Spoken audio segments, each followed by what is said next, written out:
My dear students, তিনটে ছোট ছোট টপিকে আজকে আমরা ক্লাস করব। সে তিনটে হচ্ছে যে shadow parliament, right to recall and hexagon, alliance of hexagon. Clear? Now ছোট পরীক্ষা হোক বা বড় পরীক্ষা, সিভিল সার্ভিস হোক বা আদার্স এক্সাম, প্রিলি হোক বা mains, even interview, recent international affair, geopolitics এবং ন্যাশনাল পলিটিক্যাল সিনারিওতে খুব খুব ইম্পর্টেন্ট যে বিষয়গুলো নিয়ে চর্চা হচ্ছে, কথা হচ্ছে, সেগুলো এইগুলো যার উপরে আমরা আজকের ক্লাস করতে চলেছি। ওকে, প্রথমেই আসছে আজকের প্রথম টপিক, শ্যাডো পার্লামেন্ট বা ছায়া পার্লামেন্ট বা শ্যাডো ক্যাবিনেটও বলা যায়। নাও আমরা ছোট করে বুঝবো শ্যাডো পার্লামেন্ট কি, শ্যাডো পার্লামেন্টের কি কি বৈশিষ্ট্য, শ্যাডো পার্লামেন্টের কি কি চ্যালেঞ্জ, এবং শ্যাডো পার্লামেন্ট হঠাৎ করে আলোচনায় এলো কেন। দেখো, শ্যাডো পার্লামেন্ট বা শ্যাডো ক্যাবিনেট বা ছায়া পার্লামেন্ট, এই প্রসঙ্গে শুরুর আগে একটা কথা তোমাদেরকে বলে দিই, গুগল যদি তোমরা করো তো এর সাথে সাথে প্যারালালি শ্যাডো গভর্নমেন্ট, ওকে, বা তোমাদের সাথে শ্যাডো ক্যাম্পেন চলে আসতে পারে সার্চে। এগুলো সম্পূর্ণ আলাদা জিনিস। শ্যাডো গভর্নমেন্ট, শ্যাডো ক্যাম্পেন আমাদের আজকের ক্লাস না, তোমরা ইচ্ছা হলে দেখতে পারো। বাট আজকের যেটা খুব রিসেন্ট ইম্পর্টেন্ট একটা debatable topic, that is shadow cabinet বা শ্যাডো পার্লামেন্ট।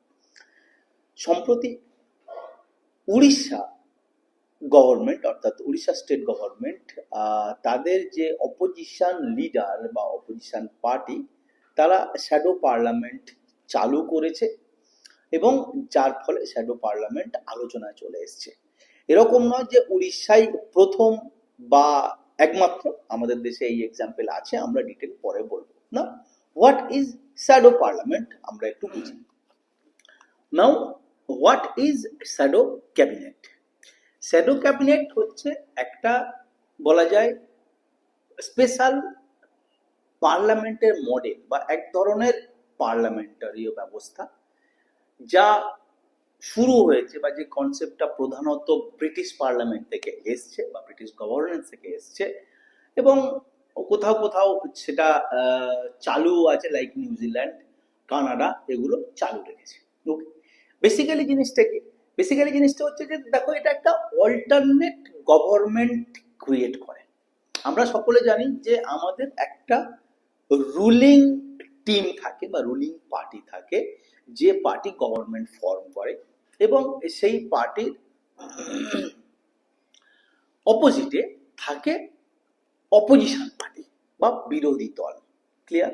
এখন শ্যাডো পার্লামেন্ট হচ্ছে যেমন শ্যাডো রুলিং পার্টিতে বা রুলিং গভর্নমেন্টে ঠিক যে স্ট্রাকচার রয়েছে, অনুরূপ মিরর ইমেজ করলে সেই রকম একটা দল, সেরকম একটা অ্যাক্টিভিটি, হ্যাঁ, কাল্পনিক অ্যাক্টিভিটি ধরে নেওয়া হয় যদি ঘটানো যায় অপোজিশন পার্টির মধ্যে বা অপোজিশন যে টিমটা রয়েছে, তারাও যদি সেম কাজ করে, সেম অ্যাক্টিভিটি করে, যেন তারা রুলিং পার্টির মতন বা যেমন রুলিং গভর্নমেন্টের টিমটা করছে, রুলিং ক্যাবিনেটটা করছে, ঠিক তেমন অপোজিশন যে টিম তারাও একই করছে। ওকে, সো একটা অল্টারনেট গভর্নমেন্ট তৈরি হচ্ছে। তারা ওরকম ভাবেই অ্যাক্ট করছে, বিহেভ করছে, সাজছে, রোল প্লে করছে। ক্লিয়ার? নাও যেমন প্রাইম মিনিস্টার থাকেন পার্লামেন্টে, ওকে, ফ্রম রুলিং টিম, ঠিক তেমনি যিনি লিডার অফ অপোজিশন, তিনি শ্যাডো পার্লামেন্টের কিন্তু প্রাইম মিনিস্টার। ওকে, অর্থাৎ তিনি ঠিক সেই কাজগুলো করবেন, সেই অ্যাক্টিভিটিগুলো করবেন যেমন বা যেগুলো অ্যাকচুয়াল প্রাইম মিনিস্টার করছেন। ক্লিয়ার?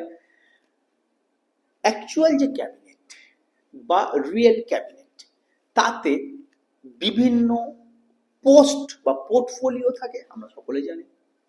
যেমন ধরা যাক সহজ হিসেবে defence ministry, home ministry, rail ministry, coal ministry, এবং প্রত্যেকটাতে একটা করে মিনিস্টার থাকে।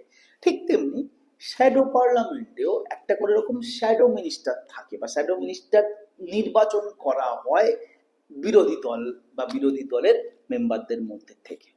তারাও প্রত্যেকে একটা করে ওরকম মিনিস্টার হন, একটা করে মিনিস্ট্রি ক্রিয়েট করে মিনিস্ট্রি হোল্ড করেন। সবই কিন্তু shadow, not in reality, in imagination বা in image. Clear? Now, actually কাজ কি, কেন এটা করছে? Constructive criticism, this is the main thing. Now what is constructive criticism? দেখো, বিরোধী দলের কাজ আমরা সকলেই জানি যে বিরোধিতা করা, বা সরকার কিছু বললে, রুলিং গভর্নমেন্ট কিছু বললে সেটার খুঁত ধরা, সেটার উল্টো কথা বলা, এটা আমরা জেনারেলি দেখে আসি। বাট একটা বিরোধিতা করা, একটা ক্রিটিসাইজ করা, সমালোচনা করা বাইরে থেকে, সেটা একটা জিনিস, সেটা কনস্ট্রাকটিভ হয় না, সেটা ডিস্ট্রাকটিভ হয়। বাট ধরা যাক, একটা উদাহরণ দিলে আমরা ব্যাপারটা বুঝতে পারবো, যে ধরা যাক হোম মিনিস্ট্রি থেকে কোনো একটা পলিসি ফ্রেম করা হয়েছে, বা রেল মিনিস্ট্রি কোনো একটা পলিসি ফ্রেম করেছে, কোনো একটা ল আনতে চলেছে তার উপরে।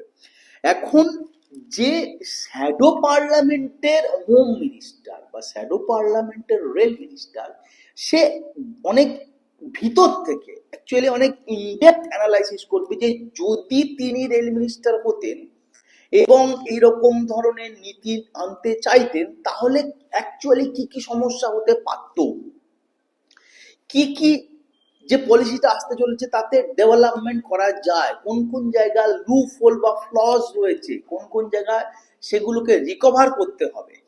ওকে, তো এই কাজগুলো অর্থাৎ ক্রিটিসিজমটা অনেক বেশি প্র্যাকটিক্যাল, রিয়েল থিঙ্কিং। কেননা সে মানুষটা শুধু ওপর থেকে ভাসানো মন্তব্য করছে না, সে নিজে একজন মনে করছে যে আমি রেল মিনিস্টার, তাহলে আমি অ্যাকচুয়াল সমস্যাটা কি বুঝবো, এই পলিসিটা করতে গেলে কি কি এর প্রস এন্ড কনস আছে সেগুলো দেখবো। তো সে নিজে ভাবছে, নিজে সাজছে, নিজে মনে করছে রেল মিনিস্টার, এবং সেখান থেকে যে রিয়েলাইজেশনটা তৈরি হচ্ছে সেটা সে অ্যাড করছে যখন ইন্টারাকশন হচ্ছে রুলিং অ্যান্ড অপোজিশনের।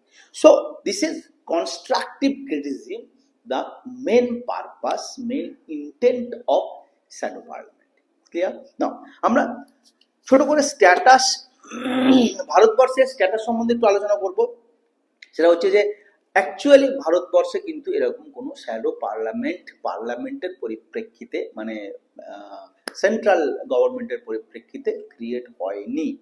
কোনো কোনো স্টেট গভর্নমেন্ট যেমন মহারাষ্ট্র, মধ্যপ্রদেশ এর আগে শ্যাডো পার্লামেন্ট ক্রিয়েট করেছে, শ্যাডো পার্লামেন্ট ফাংশন করিয়েছে, এবং ভেরি রিসেন্ট যেটার জন্য আবার চর্চায় চলে এসেছে শ্যাডো পার্লামেন্ট, সেটা হচ্ছে উড়িষ্যা গভর্নমেন্ট বা উড়িষ্যা গভর্নমেন্টের অপোজিশন টিম এইটা আবার নতুন করে ক্রিয়েট করেছে। ওকে, অ্যান্ড নেক্সট হচ্ছে যে leader of opposition. Again obviously যে লিডার অফ অপোজিশন তার একটা খুব বড় রোল থাকে আমাদের এখানটায়, এবং লিডার অফ অপোজিশন প্র্যাকটিক্যালি আমাদের অ্যাকর্ডিং টু দ্য কনস্টিটিউশন একটা স্ট্যাচুটরি বডি, অর্থাৎ কনস্টিটিউশনে তার মেনশন রয়েছে, তার অ্যালাউন্সেস, তার পাওয়ার, তার salary, roles and responsibility all are written in constitution. So it's a very vital post opposition লিডারের। ওকে, তো এটা একটা বলা যায় শ্যাডো পার্লামেন্ট ইন্ডিয়ান পার্সপেক্টিভে ক্রিয়েশনের ক্ষেত্রে বাধাও, তার কারণ যেহেতু এইটা অর্থাৎ অপোজিশন, লিডার অফ অপোজিশন একটা ইটসেলফ স্ট্যাচুটরি বডি, তো যেহেতু একটা রিয়েল ফিগার তৈরি হয়ে রয়েছে বাই স্ট্যাটিউট, তো বাকিটা শ্যাডো করা যায় না, করলে পুরোটা শ্যাডো হবে, না করলে শ্যাডো হবে না। হ্যাঁ, তো এইটা একটা সমস্যা, যে লিডার অফ অপোজিশনটা যেহেতু স্ট্যাচুটরি একটা body mention by parliament, mention by constitution, Indian constitution, so shadow পার্লামেন্টটা ইন্ডিয়ার জন্য ক্রিয়েট করা যায় না। ওকে, এছাড়া সিগনিফিকেন্স কি, আমরা শ্যাডো পার্লামেন্টের কি কি বৈশিষ্ট্য বা কি কি প্রয়োজনীয়তা রয়েছে। প্রথম প্রয়োজন হচ্ছে পার্লামেন্টারি অ্যাকাউন্টেবিলিটি। পার্লামেন্টারি অ্যাকাউন্টেবিলিটি কি, আমরা সকলেই জানি যে এক্সিকিউটিভ লেজিসলেচারের কাছে অ্যাকাউন্টেবল হয়। ওকে, তো সেই অ্যাকাউন্টেবিলিটিটা অনেক বেশি ফ্রুটফুল, অনেক বেশি মেরিটোরিয়াস অ্যান্ড এফেক্টিভ করে শ্যাডো পার্লামেন্টের মডেল যদি গভর্নমেন্টে ফলো হয়। ক্লিয়ার? নাও সেকেন্ড হচ্ছে যে reform proposal. Okay, and reform proposal হচ্ছে যে যেহেতু শ্যাডো পার্লামেন্টের শ্যাডো মিনিস্টার বা পোর্টফোলিও হোল্ডার্সরা অনেক ইনডেপথ ডিসকাশন করে বা অনেক ভিতর থেকে ব্যাপারটাকে অ্যানালাইসিস করে, তো তারা যে সমালোচনাটা করে বা তারা যে সলিউশনটা নিয়ে আসে বা যে অল্টারনেট পলিসির কোনো অল্টারনেট একটা রিপ্লাই নিয়ে আসে, সেটা কিন্তু অনেক বেশি ফিজিবল, প্র্যাকটিক্যাল হয়। থার্ড হচ্ছে preparedness of the government. Shadow পার্লামেন্টের মেম্বাররা এমন আচরণ করে যে যেন কোনোভাবে রুলিং গভর্নমেন্ট যদি পড়ে যায় তো তারাই actually government, real government create করবে এবং যেমন শ্যাডোতে করছিল বা করছিলেন তেমন রিয়েলে পারফর্ম করবেন, ফাংশন করবেন। এতে কি থাকে, এতে মানে একটা একটা বিরোধী দল যখন রুলিং পার্টিতে চলে আসে তখন কে কি করবে, কে কোন পোর্টফোলিও নেবে, কার কোনো এক্সপিরিয়েন্স নেই, কার কি এক্সপিরিয়েন্স রয়েছে, অনেক মেস আপ সিচুয়েশন তৈরি হয়। এখানে কোনো মেস আপ, কোনো কনফিউশন নেই, কারণ অলরেডি তারা প্র্যাকটিস করছে ওই মডেলটা, ওই ফর্মটা তারা প্র্যাকটিস করছে, তো তারা জাস্ট রিয়েলিটিতে চলে আসবে এবং ইন রিয়েল তারা মিনিস্ট্রিগুলো দায়িত্ব নেবে এবং মিনিস্ট্রিগুলো অনেক এফিসিয়েন্টলি সামলাতে পারবে। সো এটা শ্যাডো পার্লামেন্ট করার একটা সিগনিফিকেন্স যেটা ইন্ডিয়াতে হয়। নাও আমাদের হিস্টোরিক্যাল ব্যাকগ্রাউন্ড বা অ্যানালাইসিস যদি শ্যাডো পার্লামেন্টের উপরে যায়, তাহলে দেখো ইন্ডিয়ান কনস্টিটিউশনের ক্রিয়েশনের পরিপ্রেক্ষিতে আমাদের এম.এন. রয় বা জয়প্রকাশ নারায়ণ স্যার এরা কিন্তু অনেকবার বা অনেকদিন আগেই ইন্ডিয়াতে শ্যাডো পার্লামেন্টের ক্রিয়েশনের প্রয়োজনীয়তা উল্লেখ করে গেছে। Okay, so this is all about today's shadow parliament. আমরা আসবো নেক্সট টপিকে। নাও একটা খুব ছোট কিন্তু খুব গুরুত্বপূর্ণ এবং এগেন খুব debatable topic, right to recall. আমরা অনেক রকম রাইটস পড়ি, right two freedom, freedom of speech, right to information, right to livelihood, okay, right to equality, lot of things are there. Okay, constitution পড়তে গেলে আমাদের এগুলো ইন্টারাক্ট করতে হয়। Now what is right to recall? Right to recall আমি সোজা বাংলায় বা গোদা বাংলায় যদি বোঝাই তাহলে হচ্ছে যে ফেরত পাঠিয়ে নেওয়া বা আবার তুলে নেওয়া। ঠিক আছে, রাইট টু রিকল অর্থাৎ সোজা কথায় জনপ্রতিনিধিদেরকে আমরা নির্বাচন করছি, এখন যে অ্যাসপিরেশন নিয়ে, যে এক্সপেকটেশন নিয়ে আমরা জনপ্রতিনিধিদেরকে নির্বাচন করলাম, দেখা গেল তারা সেগুলো পূরণ করলো না, তারা অ্যাকাউন্টেবল হচ্ছে না, তারা অবলাইজড থাকছে না, তো তখন আমরা কি করব? অর্থাৎ যারা নির্বাচন করেছেন বা নির্বাচন প্রক্রিয়ার মাধ্যমে পাঠিয়েছেন জনপ্রতিনিধিদেরকে, তাদেরকে ফেরত নিয়ে চলে আসবো যে ভাই তোরা আর ওই পোস্টে থাকারই দরকার নেই, তুই চলে আয়, ওই পোস্টের যোগ্য নয়। Okay, in simpler terms this is called right to recall, অর্থাৎ জনগণের এই অধিকার থাকা উচিত যে তাদের স্বপ্ন, আশা, ইচ্ছা এবং প্রয়োজনীয়তা সঠিকভাবে পরিপূর্ণ না করতে পারলে তাদের নির্বাচিত জনপ্রতিনিধিদেরকে তারা আবার সেখান থেকে বাতিল করে দিতে পারে। ওকে, এটা হচ্ছে রাইট টু রিকল। এখন আমরা এর কি অ্যাসপেক্ট গুলো, প্রধান বৈশিষ্ট্যগুলো দেখব। অ্যাট ফার্স্ট হচ্ছে ডেফিনেশন। তো আমরা বললাম যে যে কোনো সময় একটা টেনিওর কমপ্লিট হওয়ার আগে পাবলিকের হাতে বা ভোটারদের হাতে এই ক্ষমতা যদি দেয়া হয় যে তারা তাদের খুশি মতন এবং ইচ্ছা মতন, অবশ্যই পার্সপেক্টিভটা ঠিক থাকতে হবে, তারা নির্বাচিতদেরকে আবার বসিয়ে বা সরিয়ে দিতে পারে, তো that is right to recall.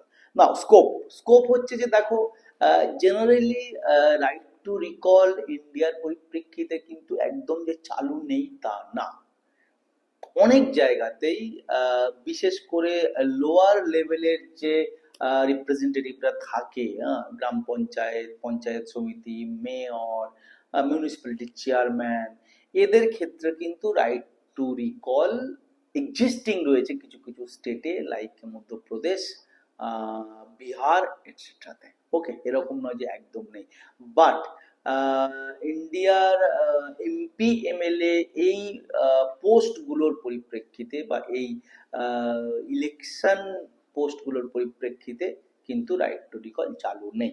Now arguments, right to recall হওয়া কি দরকার, বা যদি রাইট টু রিকল হাতে আসে, চালু হয়, তাহলে কি অসুবিধা, আমরা ছোট্ট দুটো for and against point discuss করব। ওকে, এখন কেন রাইট টু রিকল হওয়া দরকার? অবভিয়াসলি এবং খুব সিম্পলি তার কারণ নির্বাচিত জনপ্রতিনিধিদের মনে একটা ভয় থাকবে যে আমি যদি আমার কাজটা সঠিকভাবে না করতে পারি, তাহলে আমাকে যে কারণে নির্বাচিত করা হয়েছে, যারা নির্বাচিত করেছেন তারা আমাকে বসিয়ে দেবেন, তো আমাকে এই কাজটা করতে হবে, আমি দায়বদ্ধ। ক্লিয়ার? তো সোজা ভাষায় এটা রাইট টু রিকলের সবচেয়ে বড় মেরিট। ক্লিয়ার? না, ডিমেরিট কি বা চ্যালেঞ্জ কি? সেটা হচ্ছে যে ভারতবর্ষের নানা রকম মানে পলিটিক্যাল অ্যারেনায় নানা রকম গোষ্ঠী, গ্রুপ, তাদের আলাদা আলাদা ইন্টারেস্ট, তাদের আলাদা আলাদা র্যামিফিকেশন, কনফ্লিক্ট, ক্ল্যাশেস থাকে। এরকম যে লার্জার একটা গোল সকলে মিলে ভাবছে, এরকম সবসময় না, হয় না। এখন ব্যাপারটা হচ্ছে যে নির্বাচিত করা হলো একজন জনপ্রতিনিধিদেরকে, এখন রাইট টু রিকলের প্রসেস হচ্ছে যে অবভিয়াসলি একটা জনমত তৈরি হবে, কাউকে কোনো নির্বাচিত জনপ্রতিনিধিকে ফেরত পাঠানোর জন্য বা বসিয়ে দেওয়ার জন্য। জনমত নির্বাচনের পরে তারপর ভোটিং হবে।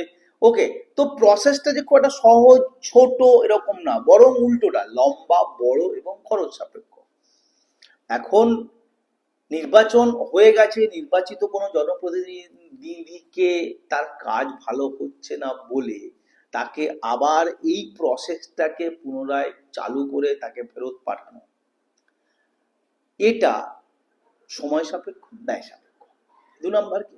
দু নম্বর হচ্ছে যে হয়তো একটা কিছু সংখ্যক গোষ্ঠীর মানুষের মনে হচ্ছে যে না, নির্বাচিত জনপ্রতিনিধি ভালো কাজ করছে, কিছু সংখ্যক মানুষ মনে করছেন যে না, ও খারাপ কাজ করছে। তখন আবার এখানটায় সংঘাত তৈরি হবে, এখানে দলাদলি তৈরি হবে, এখানে আবার সেই ভোট সংগ্রহ, ভোট কেনাবেচার ব্যাপার চলে আসবে, যে সেই মানুষটাকে সময়ের আগে, অর্থাৎ নির্বাচিত জনপ্রতিনিধিটাকে সময়ের আগে ফেলে দেওয়া হবে না রাখা হবে। সেখানে আবার একটা অন্য পলিটিক্স, অন্য ক্যালকুলেশন, যা রিকোয়ার্ড না, যা প্রয়োজনীয় না, তা চলে আসবে। অ্যান্টি ডিফেকশন লয়ের যে স্পিরিট বা যা মেরিট, তার সাথে রাইট টু রিকল কনফ্লিক্ট তৈরি করে। তো রাইট টু রিকল যেমন প্রয়োজনীয়তা আছে, যেমন সুফল আছে, তেমনি অনেকগুলো অসুবিধে বা চ্যালেঞ্জ রয়েছে। ক্লিয়ার? এবং হিস্টোরিক্যাল ব্যাকগ্রাউন্ড বলতে গেলে আমরা বলবো যে রাইট টু রিকল এর প্রাসঙ্গিকতাটা সম্পূর্ণ নতুন বা একেবারে প্রথম এই তা না। এর আগে আমাদের এম.এন. রয় বা জয়প্রকাশ নারায়ণ কিন্তু রাইট টু রিকলের পরিপ্রেক্ষিতে তাদের মতামত প্রদান করেছেন। Clear? Third and last topic for this class is hexagon of alliance. Hexagon of alliance কি? ওকে, হেক্সাগন মানে আমরা জানি যে যে চিত্রের 6টা বাহু থাকে, ওকে, তাকে হেক্সাগন বলা হয়। এখন বিষয়টা হচ্ছে যে hexagon of alliance obviously existence বজায় রাখার জন্য ইসরায়েলের একটা নতুন স্ট্র্যাটেজিক পরিকল্পনা বা একটা প্রপোজাল, যেখানটায় 6জন বা 6টা আলাদা আলাদা নেশন, লাইক মাইন্ডেড নেশন, যাদের ইন্টারেস্ট, যাদের চিন্তা ভাবনা, যাদের ধ্যান ধারণা কাছাকাছি বা অনুসারী, তাদেরকে নিয়ে একটা স্ট্র্যাটেজিক পার্টনারশিপ তৈরি করা, একটা অ্যালায়েন্স তৈরি করা। সেটা মিলিটারি হতে পারে, ইনফরমেশন হতে পারে, বা সব রকমের হতে পারে। ওকে, নাও এর কারণ কি? কারণ হচ্ছে যে ইসরায়েলের যে থ্রেট বা থ্রেট পারসেপশন, আমরা দুটোই বলতে পারি। ওকে, দুভাবে আসতে পারে সেটা, বা দুভাবে আসে। একটা হচ্ছে যে অ্যাক্সিস অফ রেজিলিয়েন্স, যেটা ইরান বা ইরান মদতপুষ্ট নানা রকম জঙ্গি গোষ্ঠী লাইক হিজবুল্লাহ, হামাস, হাউতি, ওকে, এগুলো এদেরকে কি বলা যায়, এদেরকে ঠেকানো, এদের আঘাত থেকে নিজেকে সুরক্ষিত রাখা বা এদেরকে প্রতিহত করা। এবং সুন্নি মিলিশিয়া, হ্যাঁ, যেটা ইরাক তৈরি করেছিল 1920-র দশকে, যে মুসলিম ব্রাদারহুড যে ফিলিংসটা, ওকে, তো আহ, যে দলটা সেটাকেও প্রতিহত করা বা সেটাকে কাউন্টার করা ইসরায়েলের প্রধান পারপাস। ওকে, প্রপোজাল যেটা হেক্সাগনে, সেই প্রপোজাল কেবল ইসরায়েল এরকম নয় যে আমেরিকার সাথে বা ইউরোপিয়ান কান্ট্রিগুলোর সাথে নিয়েছে। হেক্সাগন অফ অ্যালায়েন্সের প্রধান এবং প্রথম বৈশিষ্ট্য যেটা, সেটা হচ্ছে যে Israel, Gulf country, middle east, West Asia থেকে ভারত অবধি এই পুরো রিজিয়নটাকে কভার করে হেক্সাগন অফ অ্যালায়েন্স ক্রিয়েট করতে চাচ্ছে। যদি আমি দেশের কথা বলি, তাহলে ইসরায়েল, ভারতবর্ষ, গ্রিস এবং সিরিয়া, গ্রিস এবং সাইপ্রাস, এই চারটে দেশ রয়েছে। এছাড়া ওরা Arabian nation and African nation থেকে নির্বাচিত করছে কান্ট্রিজ, যেমন ধরা যাক Ethiopia, African nation, UAE, Arabian nation, এই ছজন মিলে তৈরি করতে চলেছে হেক্সাগন অফ অ্যালায়েন্স। দেখো, ব্যাপারটা প্রপোজাল স্টেজে আছে, কেউ এটাতে এখনো সাইন করেনি, বাট ইসরায়েল মনে করছে যে যদি এই অ্যালায়েন্সটা ক্রিয়েট করা যায় তাহলে তারা আগামী দিনে অনেক বেশি সুরক্ষিত থাকবে এবং যে থ্রেট পারসেপশন সেটার থেকে বাঁচবে। তো এটা পার্সপেক্টিভ এইটার কেন রিলিভ্যান্ট, তার কারণ যে ইন্টারন্যাশনাল চুক্তিগুলো হচ্ছে, বিশেষ করে আমরা কয়েক বছর ধরে দেখছি যে লাগাতার ইউক্রেন রাশিয়ার যুদ্ধ চলছে, সম্প্রতি ইসরায়েলের সাথে প্যালেস্তাইনের তো জন্মান্তরের যুদ্ধ, ইসরায়েলের সাথে লিবিয়া, ইসরায়েলের সাথে ইরান, রিসেন্ট ইরান আমেরিকার যুদ্ধ, এটার পরিপ্রেক্ষিতে বলা যায় যে প্রায় সব দিকেরই কিন্তু নেশন বা জাতি বা কান্ট্রি ইনভলভ হয়ে পড়ছে। এবং হয়তো যে জায়গাটা বা যে দিকটা পৃথিবীর এখানে ইনভলভ হচ্ছে না, পরোক্ষে কিন্তু তারা বা তাদের স্বার্থ ডিস্টার্ব হচ্ছে। যেমন ধরা যাক, আজকে আমেরিকার এবং ইসরায়েলের ইরান আক্রমণের ফলে ভারতবর্ষের মতন দূরে থাকা বা সুদূরে অবস্থিত একটা দেশের, হ্যাঁ, ইম্পোর্ট ব্যাহত হচ্ছে, অর্থাৎ আমরা যে তেল আমদানি করি সেটা ডিস্টার্ব হচ্ছে, এবং যার ফলে সবকিছুর দাম বেড়ে যাওয়া বা অর্থনীতির উপরে তার আঘাত আমরা কিন্তু অনুভব করি। তেমনি সমস্ত দেশের ক্ষেত্রেও কিন্তু এর কোথাও না কোথাও প্রত্যক্ষ বা পরোক্ষ প্রভাব পড়ে। এবং এটার পরিপ্রেক্ষিতে ইসরায়েল যে একের পর এক অ্যালায়েন্স তৈরি করছে, যেমন আব্রাহাম অ্যাকর্ড বা I2U2 এর উপর আমি কিন্তু আগে ক্লাস করে দিয়েছি, তোমরা অবশ্যই দেখবে। আমি বারবার বলবো যে এইসব ছোট ছোট ওয়ান লাইনার কোশ্চেন কিন্তু সব পরীক্ষার জন্য, সব পরীক্ষায় repeat, prelims, mains, interview, civil service, non civil service, সব পরীক্ষার জন্য কিন্তু, মানে এটা ছোট বড় ব্যাপার না, এগুলো এত ইম্পর্টেন্ট, ছোট ছোট টার্মিনোলজি, ছোট ছোট কনসেপ্ট যে পরীক্ষায় চলে আসতে পারে। ওকে, সো তোমরা এটা পড়ে রাখবে এবং ছোট নোট করে রাখবে। This is all about today's class. হয়তো ইলেকশনের দামামা বাজছে বলে মনে হচ্ছে যে সামনে এক্সাম নেই, এক্সাম হবে কিনা সংশয় রয়েছে, বাট আমি কিন্তু বলবো যে পিএসসি যে কোনো সময় এক্সামের ডেট দিয়ে দিতে পারে, ফর্ম ফিল আপ সহ। এখন তারা যারা এই সব ধোঁয়াশা, হতাশা, এই বাস্তবগুলোকে বা এই সত্যি সমস্যাগুলোকে ইগনোর করে বইয়ের মধ্যে ডুবে থাকবে এবং প্রস্তুতির মধ্যে রাখবে নিজেদেরকে, সাফল্য কিন্তু তাদের। তো আমি প্রত্যেকটা স্টুডেন্টকে, প্রত্যেকটা বাঙালি স্টুডেন্টকে বলবো যে পড়াশুনো করো, পরিশ্রমের কোনো বিকল্প হয় না। মনে রাখবে যে তুমি পাচ্ছ না, কিন্তু কেউ না কেউ পাচ্ছে, এবং সবসময় যে তাতে অন্যরকম কনসিডারেশন আছে তা না। সাফল্য পরিশ্রম এবং সাধনার উপরেই নির্ভর করে। যে কোনো সময় ডিক্লেয়ার হয়ে যাবে পরপর ডেটগুলো, এবং তখন দেখবে তুমি আগে থেকে পড়োনি বলে হতাশ লাগছে বা অনেকটা পিছিয়ে গেছো। সেটা যাতে না হয় সেই জন্যে রীতিমতন পড়াশোনার মধ্যে থাকো। এদিক ওদিককার কথা কান দেওয়ার দরকার নেই, প্রস্তুতি একেবারে চরম জায়গায় নিয়ে চলে যাও, এবং আমরা তোমাদের সাফল্য কামনা করি। Best of luck.